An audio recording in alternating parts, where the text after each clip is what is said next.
Aimables téléspectateurs des Chadi Lapano TV, bienvenue dans votre journal hebdomadaire qui commence par les titres. Plus de 200 femmes survivantes de violences sexuelles et celles basées sur le genre ont bénéficié de leur kit de réinsertion socio-économique et professionnelle. C'est l'ONG FMMDI qui remet ce kit du projet Koïka. Et puis la Cour constitutionnelle a désormais un nouveau siège. Cette nouvelle bâtisse remet officiellement à Kinshasa et l'œuvre du PNUD. Tout pour les titres, le détail c'est surtout. Bonjour et bienvenue dans votre journal. Comme annoncé au sommaire, lutte contre les violences sexuelles et celles basées sur le genre, ainsi que l'autonomisation des femmes et filles victimes de VBG, le gouvernement sud-coréen à travers le PNUD et l'UNFPA viennent d'appuyer plus de 200 femmes survivantes de VBG au Kasaï central. Elles ont reçu des kits de réinsertion socio-économique et professionnelle pour leur propre autonomisation. C'est la structure Femmes main dans la main pour le développement intégral qui a assuré la remise officielle en présence du ministre provincial du genre, famille et enfants. Soleil Ntumba Moufika pour les reportages. Tout a commencé par cette démonstration des rites traditionnels qui doivent être abolis en cas de violence. Ici, Femmes main dans la main pour le développement intégral a sensibilisé la communauté sur les risques liés aux violences sexuelles et celles basées sur le genre, la protection des victimes ainsi que le service de prise en charge holistique avec l'appui financier du gouvernement sud-coréen à travers le programme Koïka que met en œuvre le PNUD et l'UNFPA. Cette activité s'inscrit dans une mission de suivi et évaluation du projet au niveau national afin d'assurer la mise en œuvre effective des actions menées par les ONG partenaires sur terrain. Mercredi 25 juin 2025, encore une journée spéciale pour les survivantes des violences sexuelles et celles basées sur le genre. Elles sont une centaine qui ont réceptionné des kits de réinsertion socio-économique et ceux des formations professionnelles. L'activité de grande envergure se déroule en présence de représentants du ministère du genre, du PNUD et de l'UNFPA. Au total, 105 kits de réinsertion et 20 kits de formation professionnelle, dont 20 machines à coudre, ont été remis à des femmes et jeunes filles sélectionnées sur 232 cas documentés depuis le lancement du projet. Selon Nathalie Kambala-Loussé, directrice générale de FMMDI, les bénéficiaires ont suivi une formation en gestion des projets, comptabilité, épargne solidaire et autonomisation. Les activités économiques concernent l'agro-pastoral, la transformation, l'artisanat, la pâtisserie et les petits commerces. L'idéal pour FMDI, ce n'est pas avoir plus de femmes victimes de violences basées sur le genre, mais l'idéal, c'est de rendre ces femmes autonomes, ces femmes capables d'être des actrices de changement dans nos communautés et aussi d'être importantes dans la société, pourquoi pas servir cette province et aussi la République démocratique du Congo. Elles ont présenté les différents produits que vous avez vus, que ce soit dans la pâtisserie, dans la transformation, dans l'agro-pastoral, dans l'élevage, dans l'artisanat, ainsi que le petit commerce. Elles ont fait. Notre souhait aujourd'hui, ce n'est pas s'arrêter ici. Pour celles qui bénéficieront des choses aujourd'hui, il y aura de suivi pour se rassurer qu'elles sont devenues très rentables. Il faut ajouter que les produits réalisés par le bénéficiaire de la première phase ont également été exposés lors de la cérémonie. FMMDI prévoit un suivi régulier pour accompagner le bénéficiaire vers une autonomie durable et l'intégration dans les mutuelles de solidarité. Et puis le gouvernement Joseph Moïse Kambouloukonko désaffecte 87 hectares de terres du domaine privé de l'État au village Nkonko pour la réinsertion sociale des retournés d'Angola. À travers un arrêté provincial remis à la délégation du Haut Commissariat des Nations Unies pour les réfugiés HCR mercredi dernier, l'autorité provinciale a voulu marquer une fois de plus sa solidarité en faveur de ses compatriotes rapatriés. Il s'agit d'un deuxième acte de haute portée du pouvoir public provincial à l'endroit de ces Congolais après que ces logés à Chulumba ont bénéficié la semaine dernière des titres de propriété et un marché moderne. Plus de précisions dans ce récit de la presse du gouvernorat. Près d'une semaine seulement après la remise des titres parcellaires et des marchés modernes à Chulumba, le gouverneur Joseph Moïse Kambouloukonko vient de poser un autre geste majeur en faveur des citoyens congolais retournés d'Angola.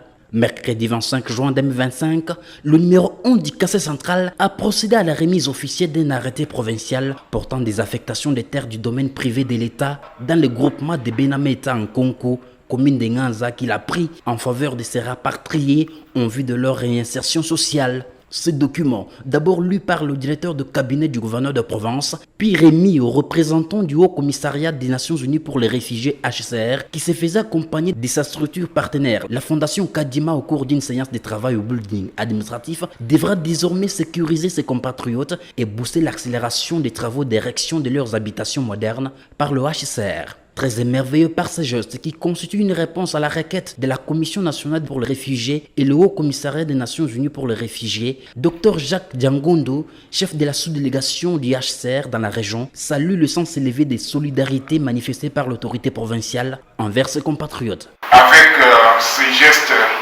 hautement significatifs, votre autorité témoigne ici de sa solidarité envers ces réfugiés, de son soutien constant aux efforts de réinstallation des rapatriés, ces efforts visant à les remettre dans leurs droits. Veuillez, Excellence, recevoir notre reconnaissance renouvelée. Sincèrement, merci. Merci pour cette solidarité active à l'endroit des rapatriés. Notons que cet espace d'environ 87 hectares, désormais désaffecté du domaine privé de l'État au quartier Lubiwampata, est réparti en 4 sites, notamment le site Fachi, Denis Nyakero, Joseph Moïse Kamboulou et Etienne Tshisekedi. Autre information, la Fondation Trésor Lama a procédé ce vendredi à Kananga à la remise des tremplins et chariots à la Régie des voies aériennes RVA. Cette cérémonie a été présidée par le maire de la ville Rosemoi du Moussoubé. Selon les donateurs, ces dons visent à faciliter les transports de matériel et bagages des passagers, ainsi que les passages des engins roulants. Soleil Ntumbamoufike et Thérèse Bouinga, reportage. C'est un véritable ouf de soulagement pour l'aéroport national de Lungandu à Kananga, chef-lieu du Kasaï central. Ce dernier vient de recevoir un lot de tremplins et chariots pour permettre le transport des engins roulants, matériel et des bagages des passagers à l'aéroport de Lungandu. Il s'agit d'un don de la Fondation Trésor Lama que la coordinatrice Christelle Mputu remet ici au maire de la ville de Kananga pour ensuite remettre à la RVA en présence du staff de la Fondation. La Fondation Trésor Lama, parmi les piliers que nous avons, donc développement durable, dans ce cadre-là, nous nous sommes dit nous vont appuyer la RVA avec la charrette, les tremplins aussi. Donc la charrette pourra servir de transport des bagages et puis le tremplin, ça sera pour faciliter la descente de véhicules de l'avion. En recevant ces dons, Rosemoi du Moussoubé, maire de la ville de Kananga, a d'abord salué les donateurs avant d'exiger une gestion rationnelle de ces dons. Je tiens à remercier la Fondation Trésor Lama pour ces dons qu'il vient de faire à l'aéroport de Lungandu, dans la province du Kasaï central. Nous vous remercions beaucoup et nous vous encourageons à continuer à penser à votre province. Je voudrais aussi dire au commandant de la RVA, vous avez reçu ce matériel de la part de la Fondation Lama. Je vous demande de pouvoir utiliser ce matériel en bon père de famille et que ceci puisse aider nos passagers qui viendront nous rendre visite ici chez nous. Un motif de satisfaction pour Patrick Bondo, commandant de la RVA Kananga, qui promet d'en faire bon usage et interpelle la conscience des autres en ces termes. Tout fils du Kasaï central est pris de cette bonne volonté, comme cette volonté est bien manifeste au sein de l'ONG Trésor Lama. Ils ont vu qu'à l'arrivée, comme au départ, il y avait certaines insuffisances ici à l'aéroport, notamment le transport des matériels, les transports des bagages, les transports de fret vers l'avion. Alors, la Fondation vient aussi à son tour, pas faire un partenariat, mais la Fondation vient donner. Il ne s'attend à rien. La Fondation Trésor Lama a donné, il ne s'attend pas au retour. À nous de prendre bien soin de ce don. Il faut signaler que la Fondation Trésor Lama, qui s'inscrit dans la droite vision du chef de l'État Félix Tshisekedi Tshilombo, prévoit d'autres actions caritatives à réaliser dans son Kasaï central. Et toujours dans cette même optique, la Fondation Trésor Lama est venue également à la rescousse de l'hôtel de ville de Kananga en dotant un lot de gilets de salubrité à la brigade de la mairie. Ensuite, elle s'est rendue aux hospices des vieillards de Kamwando pour remettre des vivres et non-vivres aux personnes de 3e âge avant de chuter à l'hôpital Kalemba Mulumba où elle a pris en charge les frais de plus de 20 vulnérables bloqués pour le paiement de frais. Suivez ces détails dans ce reportage rendu par Rit Kaiwa.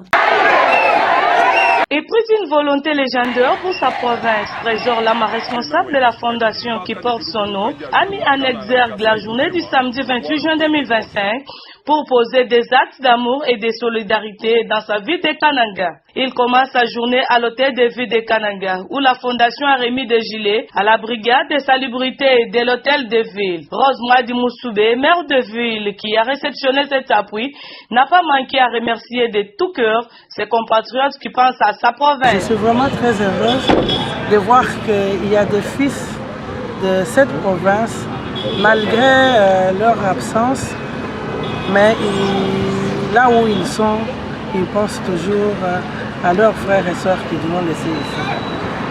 J'ai rencontré M.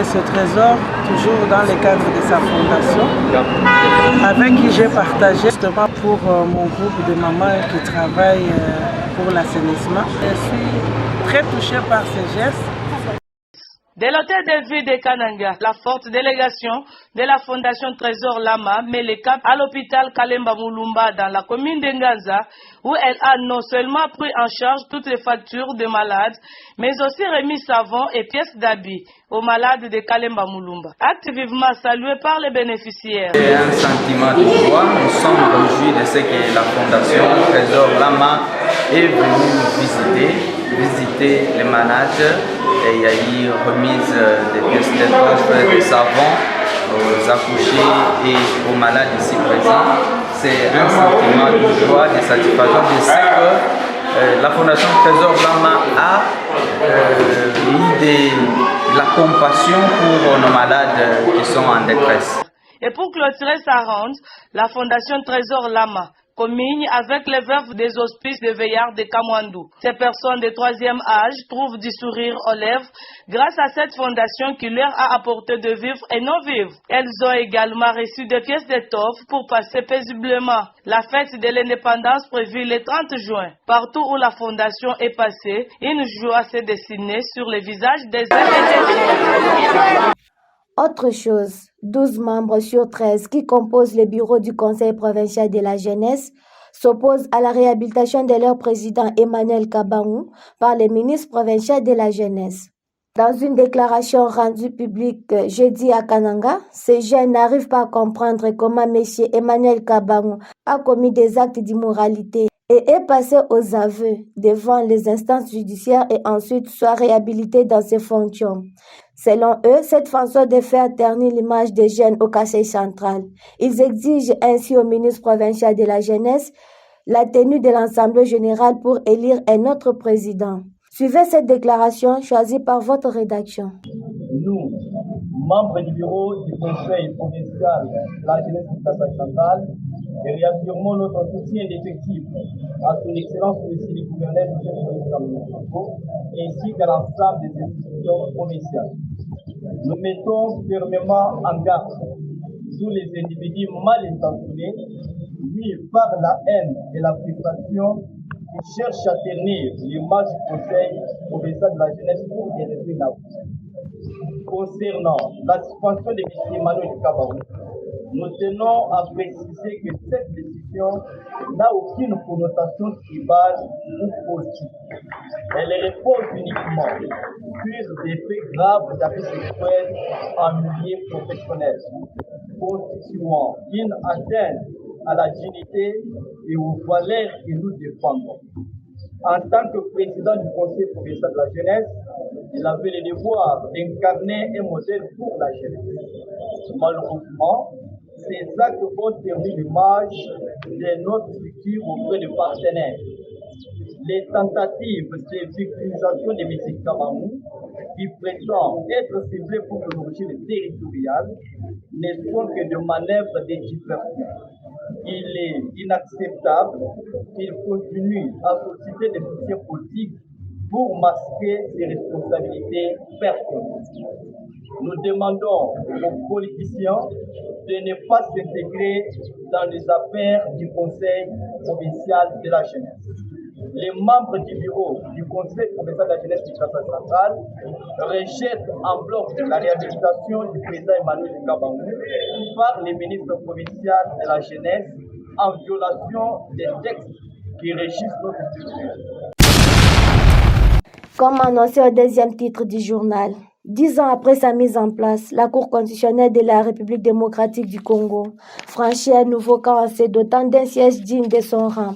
Situé en plein cœur administratif de la capitale, ce bâtiment flambant neuf, remis officiellement ce 26 juin par le PNUD, incarne à la fois l'ambition de moderniser l'appareil judiciaire et la volonté d'enraciner l'état de droit dans le pratique et les institutions.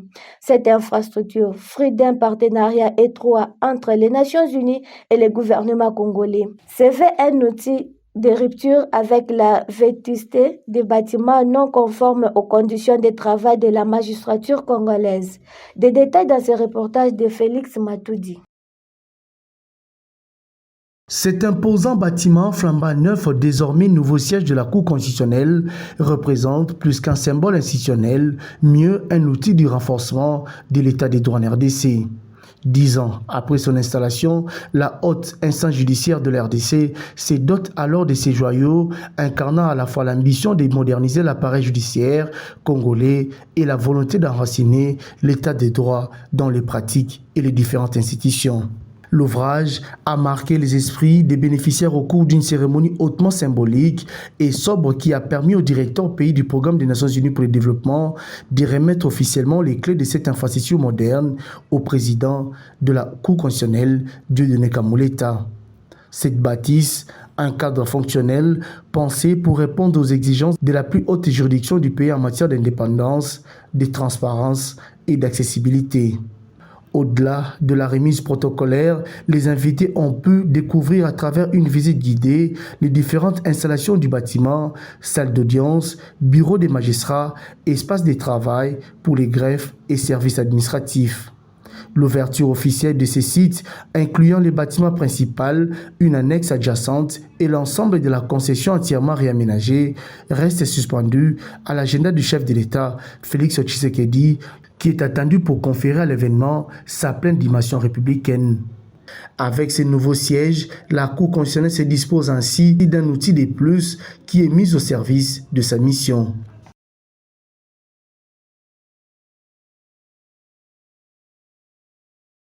Au cours d'une conférence de presse tenue lundi à Kinshasa, le ministre de la Justice et du Contentieux international a catégoriquement rejeté les propositions d'amnistie et de libération des détenus politiques avancées par les CNSA dans le cadre de la décrispation de la situation politique et sécuritaire au pays.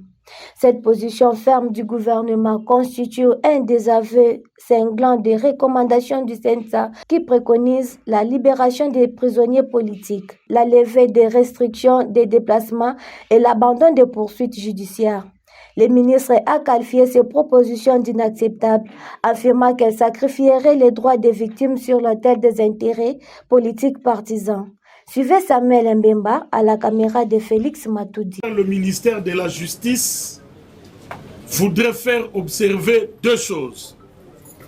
Premièrement, il y a ce qu'on appelle le standard international pour le pays en conflit ou le pays post-conflit lorsqu'on veut dialoguer et ramener la paix et l'entente. Ce standard s'appelle justice transitionnelle. Or, nous voulons faire noter que la justice transitionnelle repose sur 4 piliers. Le premier pilier, c'est la recherche de la vérité. Or, la vérité, on ne peut la trouver qu'à travers un procès, s'agissant des victimes. Deuxièmement, il y a la justice. La justice, entendue ici dans le sens des poursuites pénales. Troisièmement, il y a la réparation. Et quatrièmement, il y a des réformes à réaliser. Comment connaître la vérité? Comment poursuivre Comment indemniser ou réparer si on met fin du jour au lendemain à des poursuites en cours? C'est pour dire que cette proposition ne rencontre pas le standard international en la matière. Et encore, nous voulons ajouter un deuxième point, c'est que dans ce qui se passe dans notre pays, il y a des victimes dont il faut tenir compte. Il y a des parents qui sont morts, qui sont laissés des orphelins. Il y a des personnes qui ont tout perdu. Il y a des personnes qui ont subi ces choses dans leur chair et qui sont devenues des personnes vivant avec handicap.